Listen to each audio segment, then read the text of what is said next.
When, on the 10th of July 1943, Operation Husky, the Allied invasion of Sicily, was launched, it could not have come at a worse time for Adolf Hitler and the fortunes of Nazi Germany. Many hundreds of miles away in southern Russia, the German army was already 5 days into Operation Citadel, its huge offensive designed to draw the teeth of Soviet power in the east for the remainder of the coming year. Deeply embroiled amidst vast Soviet defences were the very panzer divisions that Hitler had earmarked for the Anglo-American landing in southern Europe, which had been expected ever since the fall of the Axis positions in Tunisia in early May. Hitler was overwhelmingly concerned to retain Italy in the war, although convinced that there were many among the senior ranks of his erstwhile ally who wished for nothing more than an end to war and peace with the Allies. It was to the Fallschirmjäger that Hitler turned to provide the rapid reinforcement of the limited German forces on the island, many Italian units already choosing to respond to the landings with little enthusiasm. Late on the 9th of July, Fallschirmjäger Regiment 3, which was based in southern France, had received its movement orders. Taking off from Avignon and staging through Naples, Ju-52s and Heinkel 111 bomber transports carried the paratroops down to Sicily. DFS 230 troop-carrying gliders were also used in the reinforcement.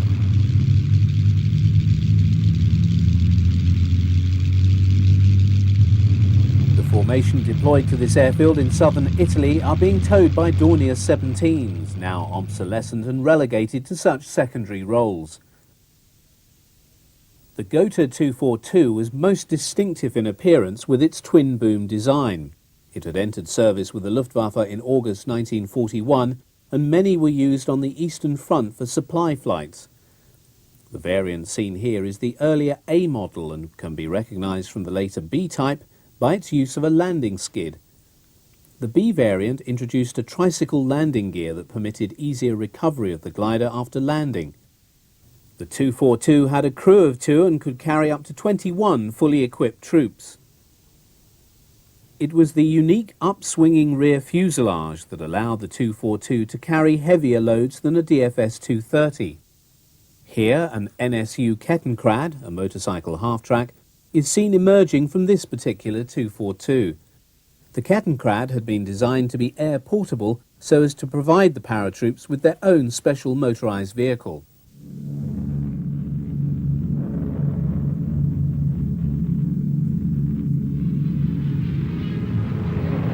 Flying low over the Straits of Messina to avoid interception by Allied fighters, the Junker 52s head for the drop zone in Sicily. The young paratroopers on board look tense. The paradrop begins.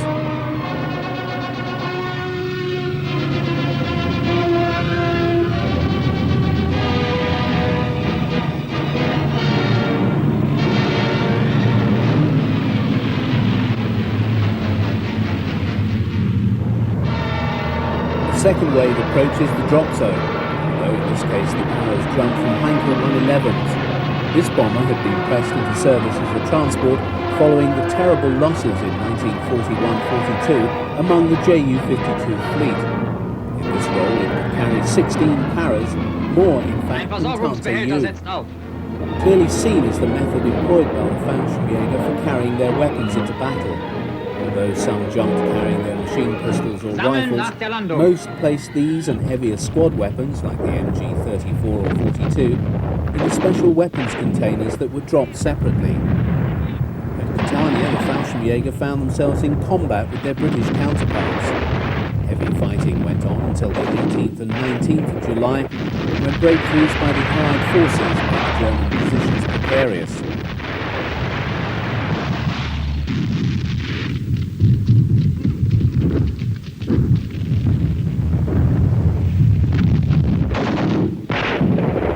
Support for the Fallschirmjäger is being provided by a battery of 17cm K-18 heavy guns.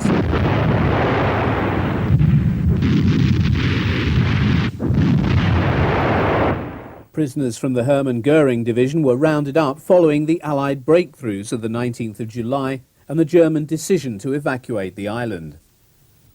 Between the 3rd and 17th of August, the Germans began a round-the-clock evacuation of Sicily via the 3-mile-wide Straits of Messina.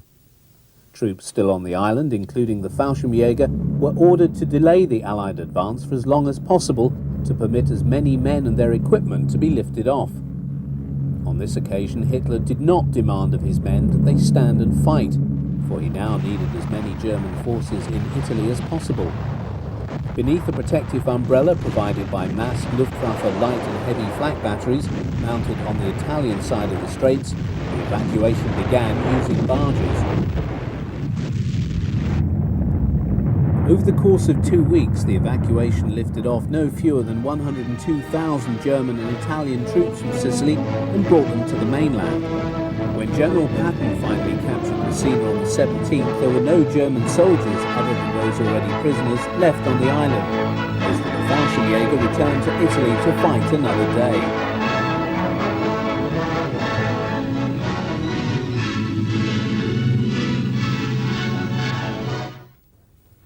Political events in Italy in the next 3 months set in motion military responses from the Germans and the Allies. On July the 25th, even as fighting was raging in Sicily, Mussolini was removed from power. Although the Italian government did not immediately sue for peace, they did so on September 3rd. The code name of Axis, German contingency plans for the occupation of Italy, and the disarming of Italian troops on the mainland and the Balkans, now moved into high gear. Streaming over the border into northern Italy from Austria came many German formations. Even if Hitler could not keep Italy in the war, he would fight in Italy to keep the conflict away from the borders of the Reich. It was now inevitable that Italy would become a major theatre of war. By 8 in the evening on the 8th of September, German officers had appeared at every headquarters of the Italian army in Italy, demanding either full cooperation with the German forces or unconditional surrender. In the event of no agreement, the Germans would fire on the Italians. The Germans had planned well in advance and proceeded to occupy all major centres in northern Italy.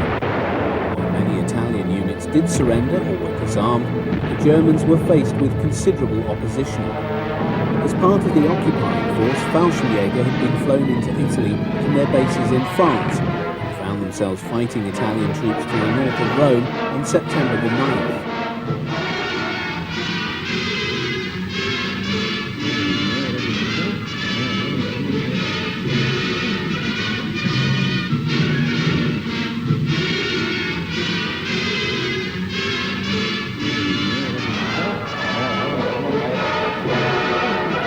Short rest in the fierce Italian sun, Para's guard disarmed and disuniformed Italian soldiers.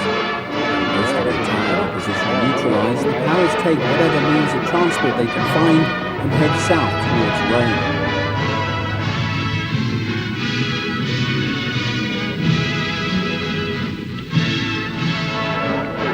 On the outskirts of the city, they stop at an official German government building to take refreshment before moving into Rome, which had been declared an open city.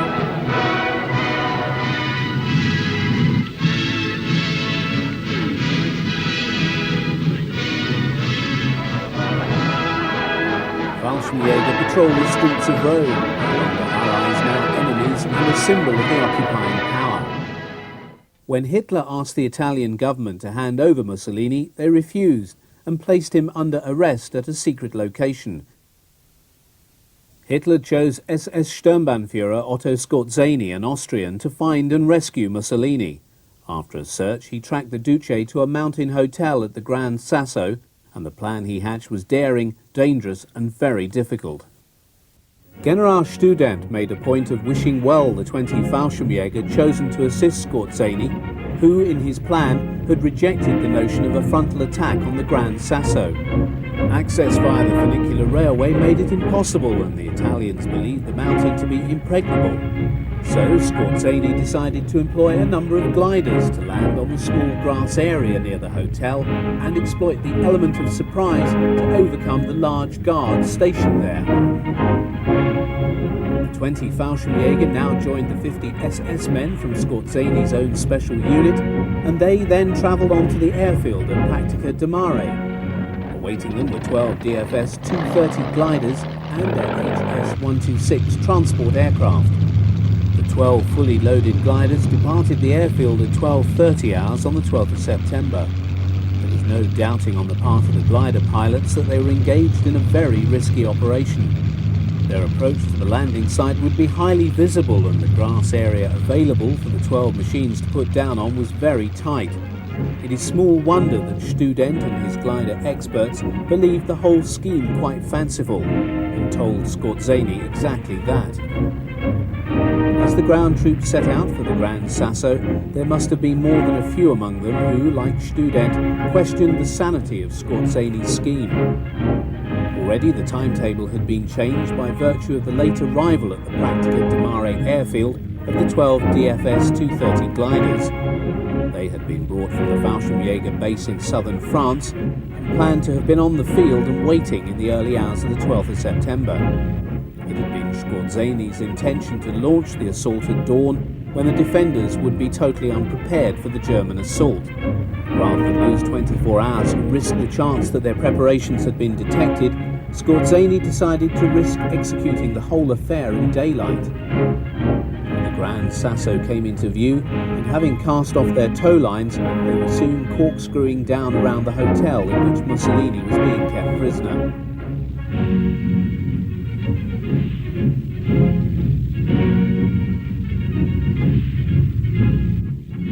Alighting their craft, they rushed towards the hotel, taking the inmates by complete surprise and securing a rapid surrender from the commander of the garrison. Within minutes, Mussolini was in Scorzeni's hands.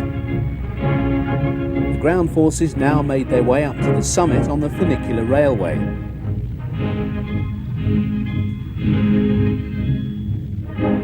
Scorzeni escorted Mussolini from his prison and introduced him to other members of the assault team. Plans had been made for a fast getaway, Scorzeni having ordered that a Fiesler Storch aircraft be flown onto the summit to fly the Duce out. The landing field needed to be cleared of rocks. The plane was heavy as it was carrying Mussolini, Scorzeni and the pilot. With the engine running, 12 men clung to the Storch while it built up pitch. The takeoff was dramatic.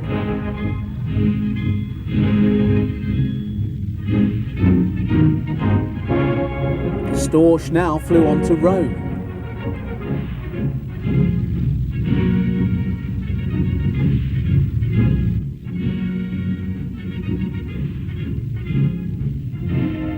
Mussolini was greeted on landing by General Student's ADC.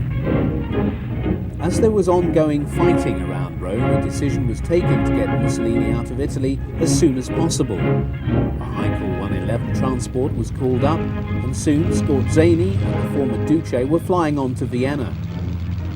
One day later, Mussolini boarded a Junkers 52 which took him to Rastenburg and the Wolfschanze, Hitler's East Prussian headquarters.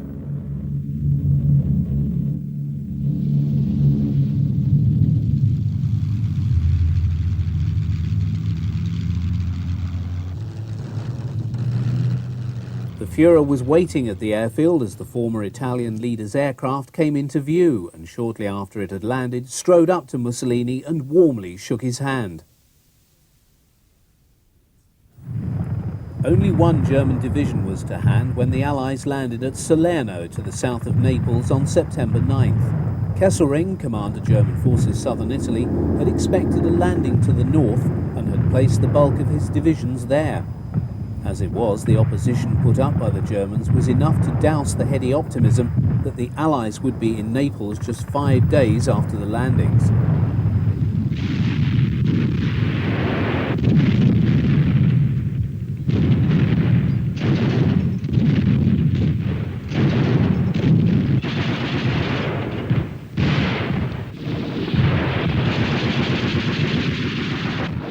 battle for the Salerno bridgehead was hard. For 4 days the Germans assaulted the British and American positions, only to be turned back by Allied resolve and the firepower of the naval vessels lying offshore. Kesselring decided to cut his losses and withdraw his troops northward to fight another day.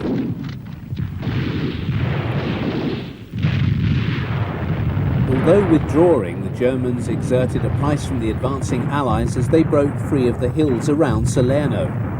It wasn't until October the 5th, nearly a month after the landings, that Allied troops finally took Naples. Hopes that they would find a working port were dashed when the scale of German demolition became apparent. But by mobilising a willing population, most wreckage was cleared in a week. By October 1st, southern Italy was in Allied hands. Allied air power became a major factor in the evolving Italian campaign. Although the Luftwaffe did operate, the principal defence for German forces came from large concentration of flak weapons.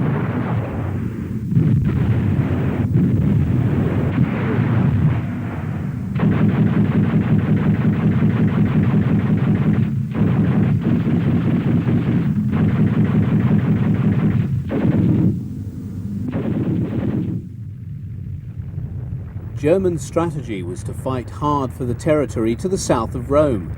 Kesselring was a master tactician and now drew on every advantage the Germans had to use the very difficult Italian terrain to slow down the Allies and cause as many casualties as possible. It did not allow the Allies to properly exploit their numerical advantage in armour and mobility.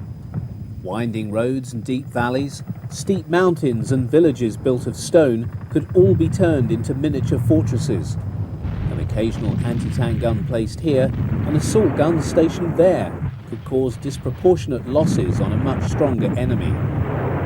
The careful use of mines to create lines of defence was also a characteristic feature of the German approach. The weather also frequently played into German hands. Heavy rains could turn tracks into quagmires, and the cold in winter could cause real hardship. Into this equation were fed the Fallschirmjäger, who became past masters at this type of combat. They combined high mobility with boldness and tenacity, all military virtues that did much to aid the slow German retreat up the Italian peninsula. The tough old gut, as British troops referred to the Italian theatre, was without doubt made so by the fighting expertise of Student's paratroops. Nowhere was this more evident than in the bloody Battle of Cassino. History has not been kind to the monastery of Monte Cassino. It was unfortunate for the Benedictine order that the Great Rock occupies a strategic blocking position on the road to Rome. Any army waiting to reach the Eternal City must first take it. On 4 occasions before early 1944 it had been destroyed. Though the battle began in January 1944, it was not until February the 15th that it was bombed by the Allies. They mistakenly believed that the Germans had already occupied and fortified it. The failure of the Allied troops to follow up the bombing allowed the Fallschirmjäger to occupy the ruins and turn the site into a fortress. In the context of German strategy, the town of Monte Cassino was seen as the linchpin of the Gustav Line. In the lull between the bombing raid and artillery barrage, paratroops from the 1st Fallschirmjäger Division moved into the ruins. Field Marshal Kesselring charged Divisional Commander General Heydrich with defending the site. Over the course of the 3 distinct battles that were fought between the 17th of January and May the 11th, the Fallschirmjäger were not dislodged. The first offensive against Monte Cassino was a classic frontal assault, although it was hoped that Operation Neptune, the landing at Anzio, would make the Germans draw off forces to defend that position. Deployment of Allied forces saw the US Fifth Army take the centre, the French on its right, and the British on the left. The greatest progress was made by the French, who in consequence drew the bulk of the defending Germans to them, thereby suffering high losses in appalling weather. A French officer later described his experience.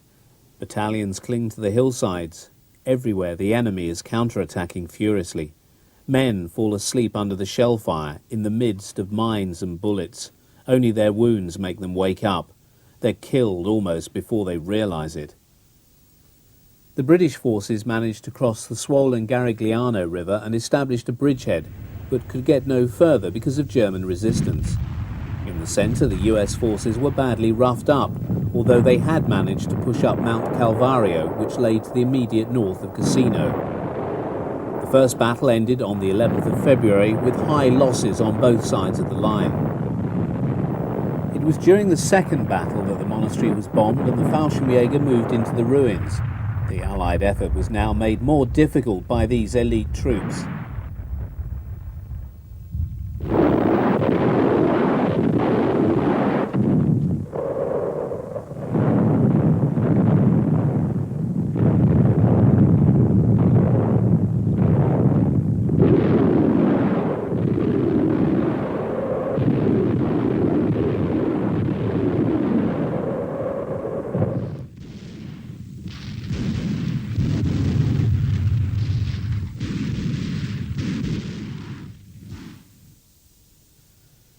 General Mark Clark, commander of the US Fifth Army, watches Allied troops begin the Second Battle of Cassino.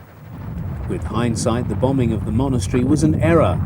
It would seem the Allies did not learn from the bitter experience that bombing a monastery to pieces increased the ability of the Germans to defend by transforming the ruins into an impromptu fortress. From the ruins of the monastery, the Germans now began to conduct a ferocious defence. The Allies knew, however, that it could not in the end be defended if Mount Calvario was captured. It was to become the focus of vicious fighting.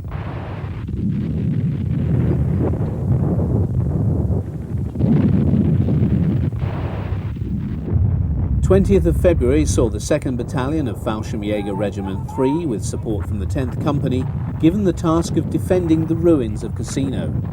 They were therefore on hand when the Allies launched their second major effort to capture the monastery.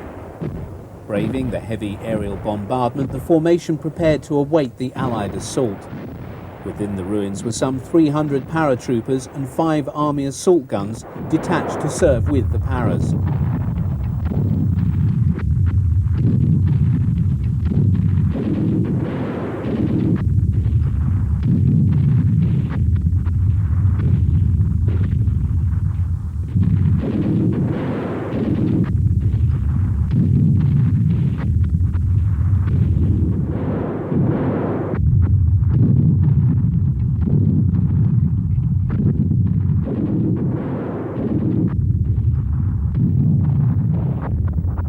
Prior to the Allied attack, an artillery barrage from 900 mass guns concentrated in the valley below let loose a rolling barrage that lasted for 130 minutes. In the constant turning over of the ruins, 160 men of the original 300 and 4 Stugs were buried. The commander of the 6th and 8th Companies, Oberleutnant Jamrowski, was buried for 12 hours before getting free. He then set to rebuilding the defence lines within the town and monastery in the face of incoming Allied troops. In the subsequent fighting, the left wing of his 8th Company fought to the last round.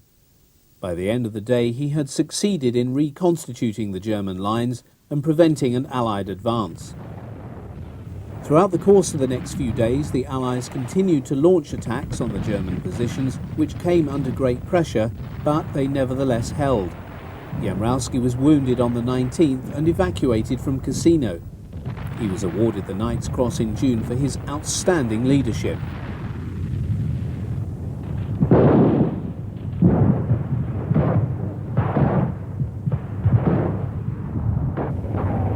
The use of Sturmgeschütz 3s amid the ruins of Cassino is testimony to the versatility and effectiveness of this armoured fighting vehicle.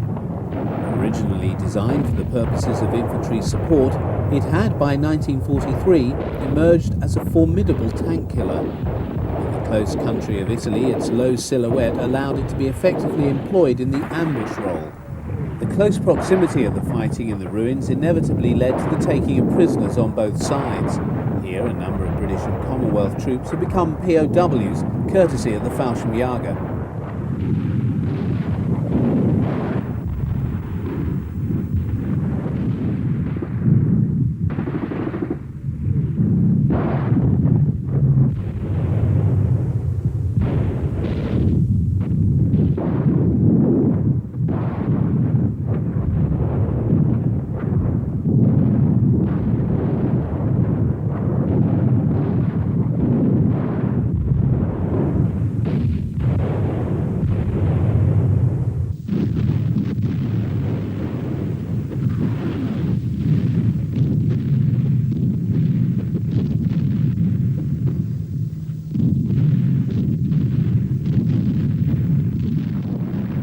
Although Cassino did not provide the best terrain for tanks, the Allies did employ them in the region. The Luftwaffe provided the main anti-tank defence with their 88mm flak batteries.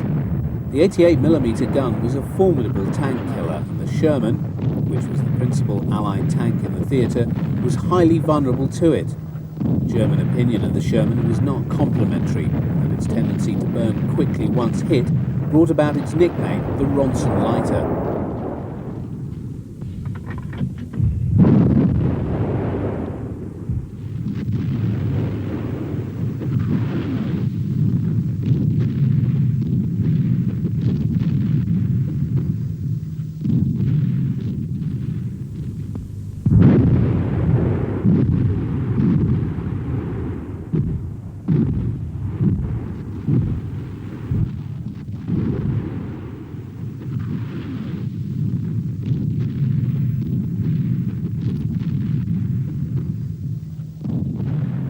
A number of Shermans litter the valley floor, which is itself pockmarked with shell holes.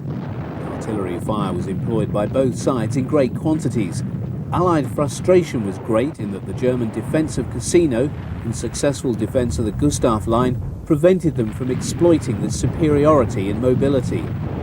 Although paratroops tended to be equipped with the same weapons as the infantry in the German army, they also deployed their own specialised weaponry.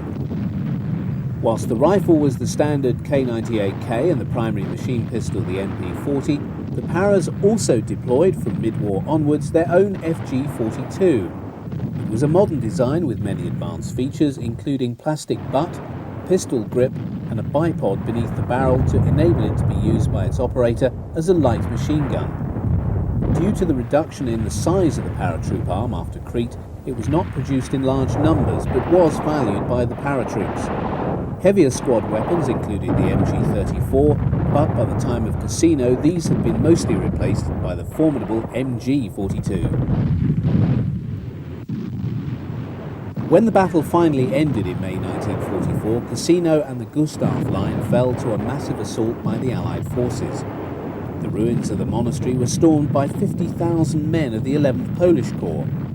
For 5 days they assaulted the German positions, with the enemy offering ferocious resistance. But on the 18th of May, as they girded themselves for yet another attack, it was noticed that the whole area had become extremely quiet. During the course of the night, the paratroops had abandoned the ruins, leaving behind only a few men too badly wounded to evacuate. Claims for casualties vary, but the Germans lost at least 20,000 men. Many bodies were buried under the rubble and never recovered.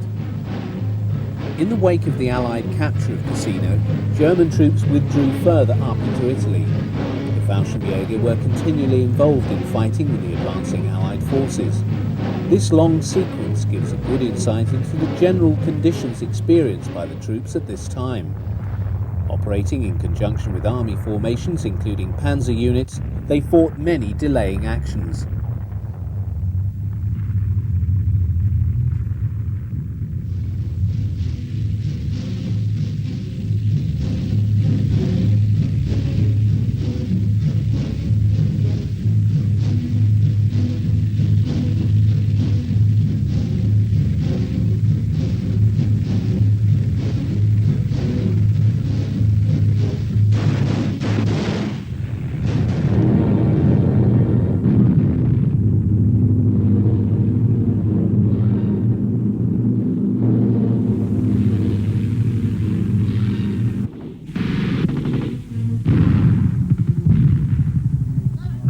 Combat has been engaged with British forces. Mortars cover the advance of German troops. They pass a number of destroyed and abandoned Sherman tanks.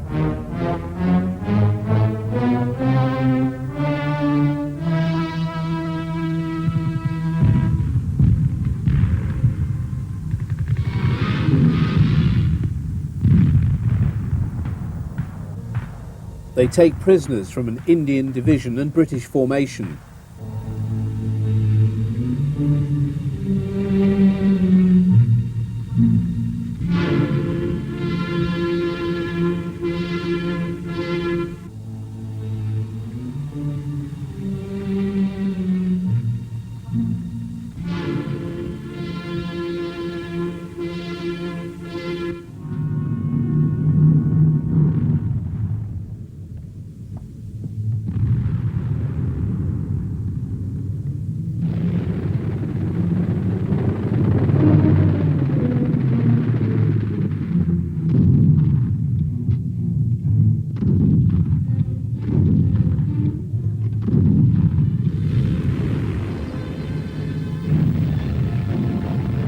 This paratrooper is using an FG-42 machine gun.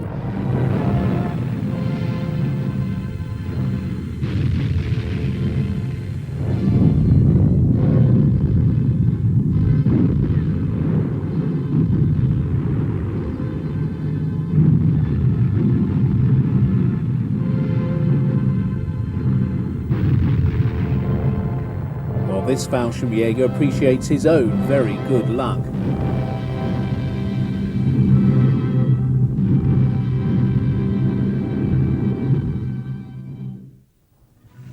With the Allies stalemated at Cassino, it was Winston Churchill who advocated outflanking the Gustav line by launching an amphibious landing within range of Rome so that a swift dash could be made to liberate the city.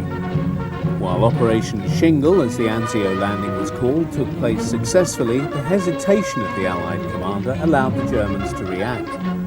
Part of Kesselring's rapid deployment of forces to seal off the landing area included the newly raised 4th Fallschirmjäger Division. This unit was involved in the fighting around Nettuno and Anzio for the whole period the bridgehead was in place. It was also joined later by the Fallschirmjäger Lehr Regiment, units from the 1st Fallschirmjäger Division and Italian paratroopers from the fascist Nembo Regiment. The fighting around Anzio was extremely hard. The lie of the land contributed significantly to the very unpleasant characteristics of the battlefield: marshy, wet, prone to fogs, all in all a very unhealthy environment.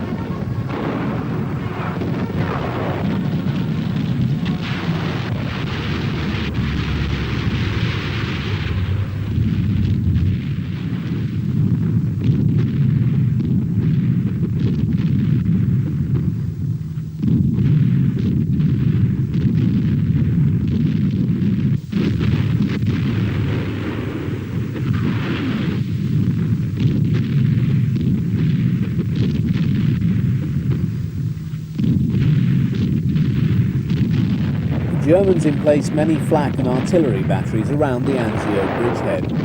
Allied air power made its presence felt, and it was very strong. Many air bases lay in southern Italy and around Naples and were thus in close range to the Allied positions. Although the German Air Force made the occasional foray over the bridgehead, most defence of the ground forces had to be undertaken by the flak batteries.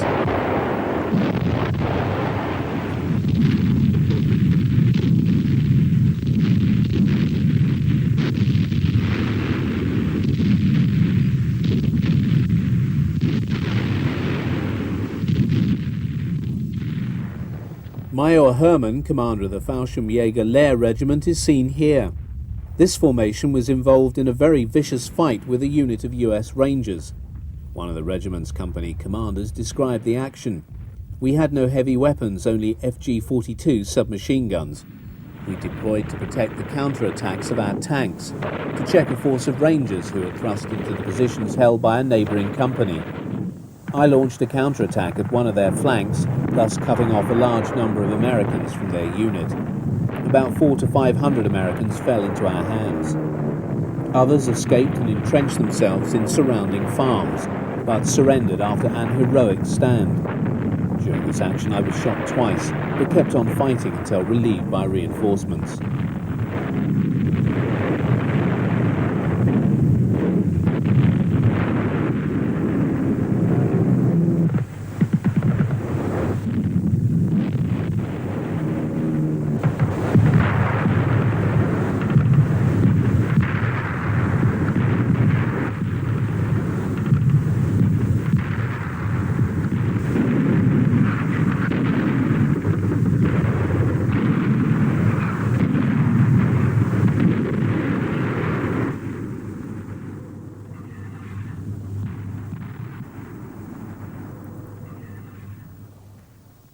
Amid all the turmoil of combat, time was still found for the presentation of medals. A unit of Fallschirmjäger are presented with iron crosses.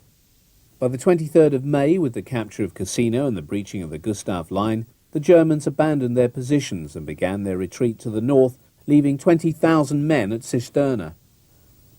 5 days after the capture of Cassino, the Allies began their advance on Rome.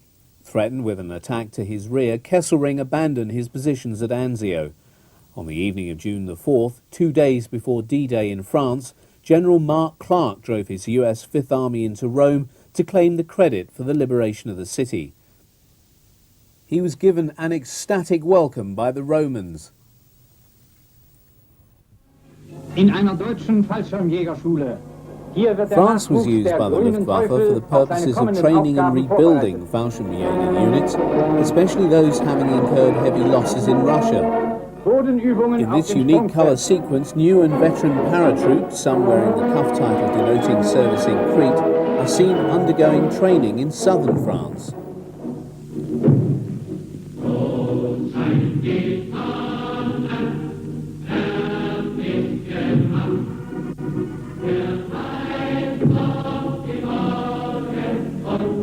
Fertig machen zum ersten Sprung.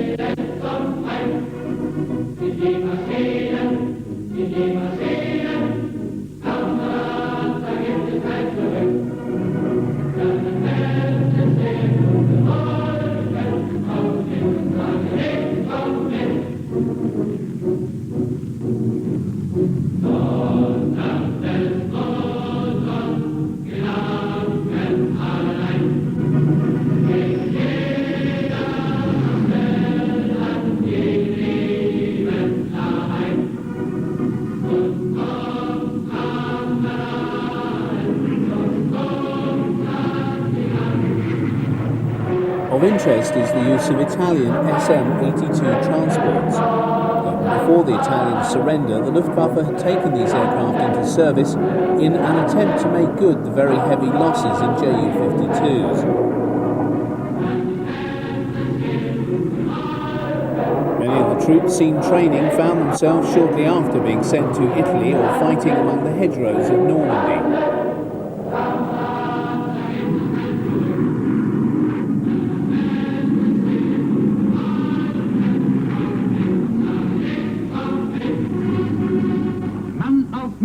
Tut bedenkenlos den Sprung in die Tiefe.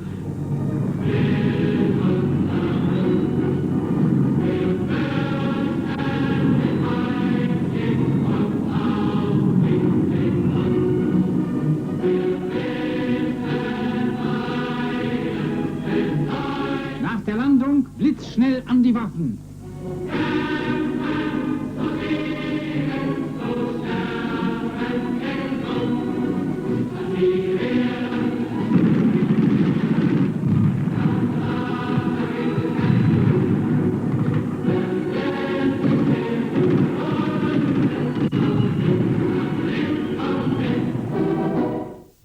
The Allied invasion of Europe, so long expected on either side of the Channel, finally took place on June the 6th, 1944. Hitler's hopes of defeating the Allied landings on the beaches proved illusory. Even though it would take some months for the Allied powers to defeat the German army of the West, victory was never in doubt, despite the effectiveness of the German defences in Normandy.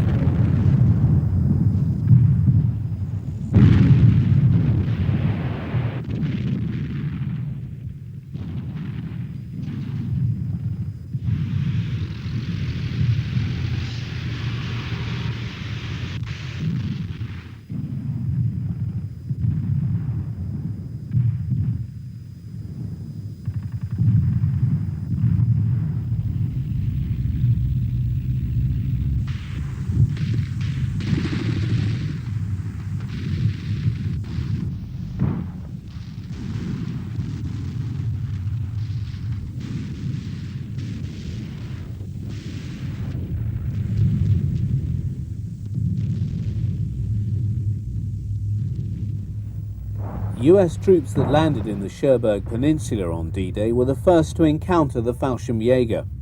In the months before the final Allied breakout, the Americans would come to respect the formidable fighting ability of the German paratroopers. General der Fallschirmtruppen Mendel, commander of the 2nd Fallschirm Corps, is seen here in discussion with Meyer von der Heydt, commander of 6th Fallschirm Regiment. Also present is SS Obersturmführer Werner Ostendorf, who was commander of the 17th SS Panzergrenadier Division Gotz von Berlichingen. This latter formation had only been formed in November 1943 and had been working up around the towns of Tours and Angers. They arrived in the line to the south of Saint-Lô and Carentan within a week of the Allied landings, where they served alongside von der Heydt's 6th Paratroop Regiment. In the film that follows, the very close working relationship between Luftwaffe paratroopers and Waffen-SS infantry is obvious.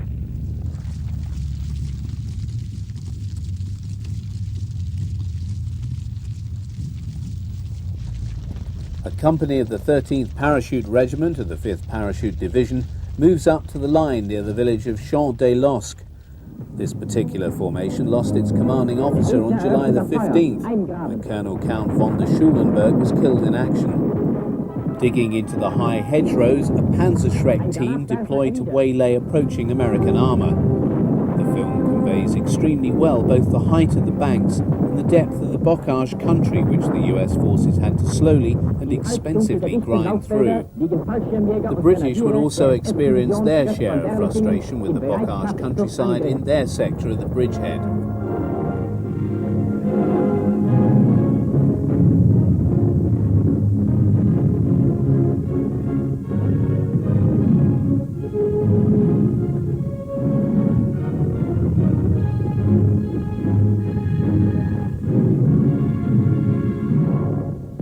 Stug 3s and 4s from Gotz von Berlichingen Assault Gun Battalion drive down a narrow lane in support of both Fallschirmjäger and SS troops. The Stug 4 was a rarer type than the 3.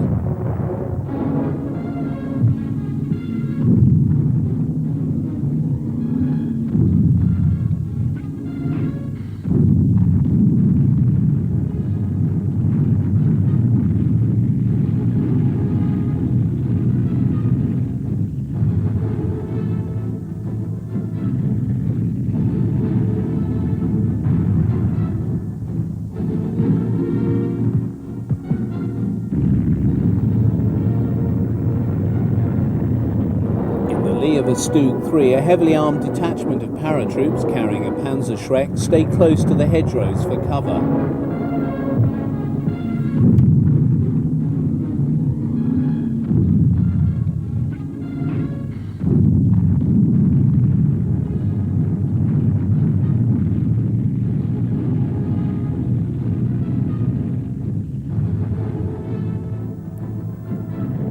In 1944, the standard heavy squad weapon in the Wehrmacht was the MG-42. The very high rate of fire of this weapon produced a very distinctive sound that led Allied troops to refer to it as the buzzsaw. This infantryman carries a Panzerfaust, a one-shot anti-tank weapon. The hollow charge warhead enabled it to penetrate the armour of any Soviet or Allied tank. Through to July 18th, the US forces tried hard to break through the positions held by elements of 2nd Fallschirmkorps around the town of Saint-Lô. Other units from Fallschirmjäger Division 3 and elements of 5th Fallschirmjäger Division were also in the line contesting this sector. The paratroops held the line even though on the receiving end of extremely heavy artillery and air bombardment.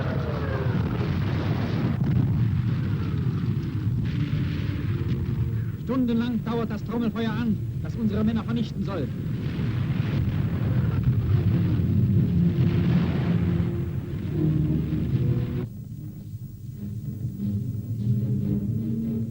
Amerikanische Sherman-Panzer brechen in ein von Infanteristen und Fallschirmjägern gehaltenes Dorf ein.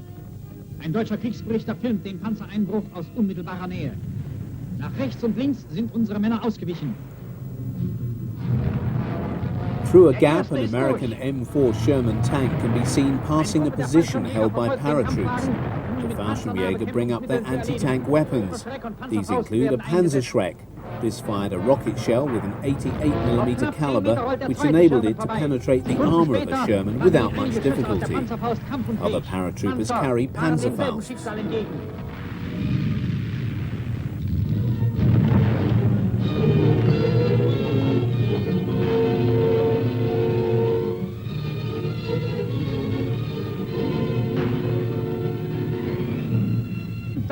vor Erreichen der Ortschaft in die Luft gejagt.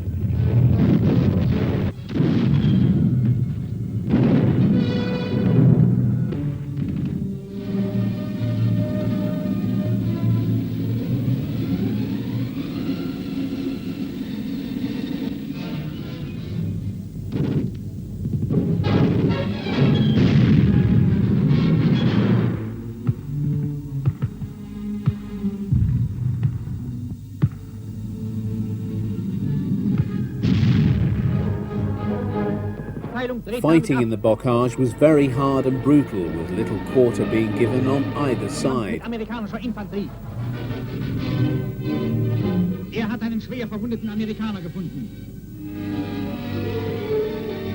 Ihre Schützenlöcher sind schon geräumt. Aus den Büschen werden nach Gefangenen herausgeholt. The sight of two destroyed British Cromwell tanks, one which is equipped with a 95mm howitzer for close support, testifies to the proximity of these paratroops to the British sector in Normandy.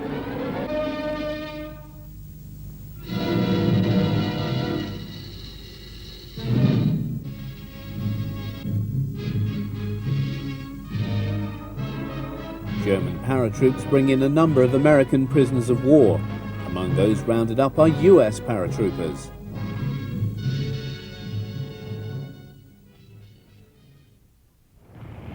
Even as the battle for Normandy was being fought, on the Eastern Front the Red Army was inflicting on the Wehrmacht its greatest defeat of the war.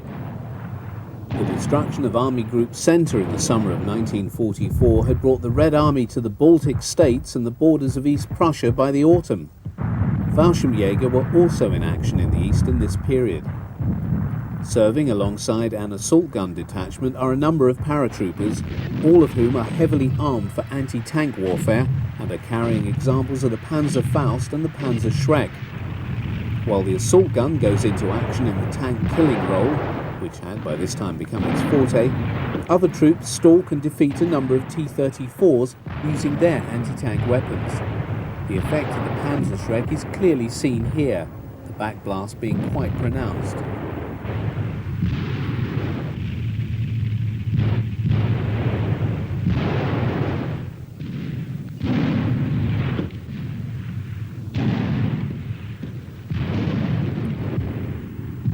Panzerschreck and Panzerfaust could kill any Soviet tank, even the heavy JS-2. Fallschirmjäger continued fighting alongside regular army troops in Italy through to 1945. This sequence is particularly good for illustrating to great effect the use of anti-tank weapons. By this time each German infantryman was well equipped for such a role, vital in the face of the abundance of Allied armour.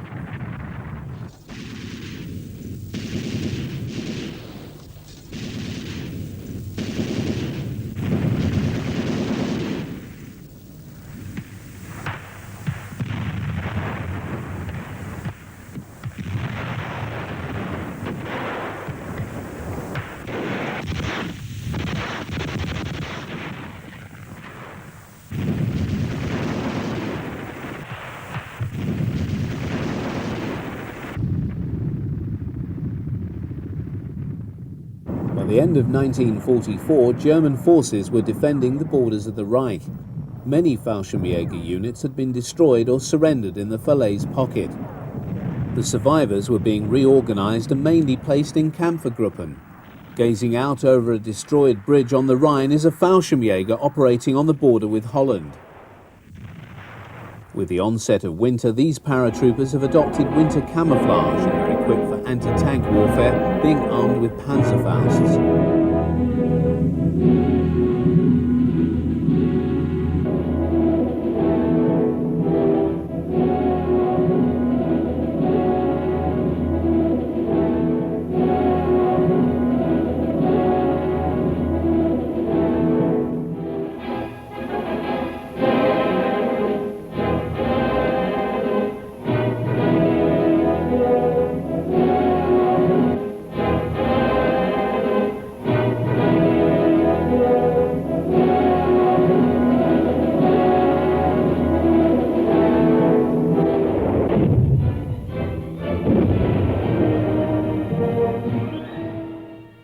group of destroyed US Army Sherman tanks stand abandoned and forlorn in the snow, victims of the Fallschirmjäger.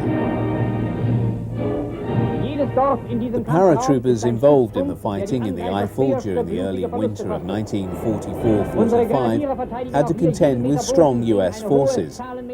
By this date, infantry could rarely call on armoured support. In the months from October to December, the supply of armoured vehicles, such as assault guns, were restricted as Hitler ordered stocks built up for the offensive in the Ardennes.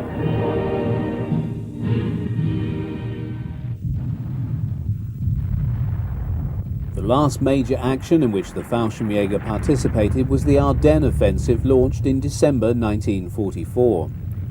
Operating as ground troops were the 3rd and 5th Fallschirmjäger divisions. The former was attached to the 1st SS Panzer Corps and fought in the Monsgau area and Malmedy, St. Vith and Boot-Gelbach. The latter, under the command of Oberst Heilmann, fought in the Vianden sector at Witz and Bastogne.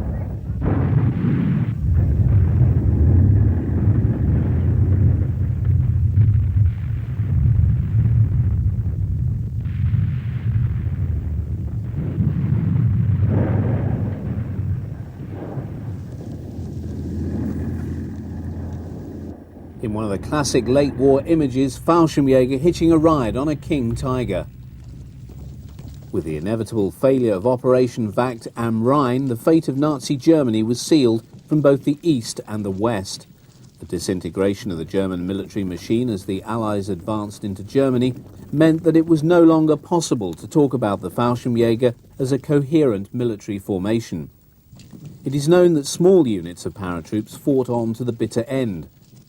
For example, elements of the Fallschirmjäger Regiment 1 were still operating in April 1945, but following the crossing of the Rhine and the Allied advance across Germany, the fate of most surviving paratroops was that of almost every German soldier, a prisoner of war.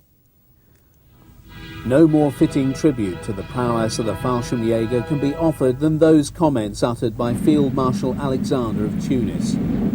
There are no other troops in the world who would defend their positions with the same tenacity and courage.